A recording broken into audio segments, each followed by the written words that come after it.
ሩትዬ የአብርሽን ይቅርታ ተቀበለችው። አብርሽም ደስ አለው። በቃ ከዚህ በኋላ ፍቅራችን እናድሳለን፣ ትዳራችንም እናድሳለን፣ እንደ አዲስ ቤተሰቦቻችን ጓደኞቻችን ባሉበት እንጋባለን ብሎ አሳምኗት ይህም ይቅርታ አድርጋለት እንግዲህ ወደ ፍቅራቸው ተመልሷል። እንኳን ደስ አለን፣ እንኳን ደስ አላችሁ። ሰላም ሰላም ቤተሰብ እንዴት ናችሁልኝ? እኔ ያለው ፈጣሪ የተመሰገነውን በያላችሁበት ሰላማችሁ ብዝት ተረፍረፍ ይበልልኝ። እኔ ውድና ወርቅ የሆናችሁ ቤተሰብ ሩትዬና አብርሽ እንግዲህ ይኸው ዛሬ ደግሞ እንደዚህ አምሮ ድምቅ ብሎ አበባ በአበባ ሆኖ መጥቷል ማለት ነው።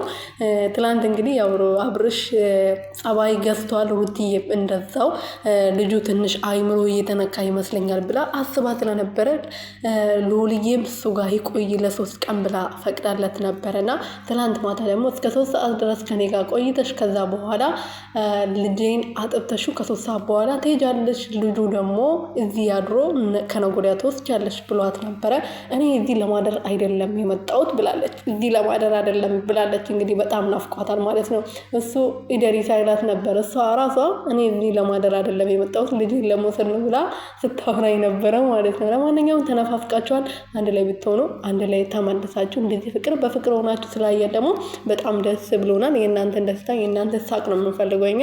የእናንተን መለያየት አንፈልግም ማለት ነው ቤተሰብ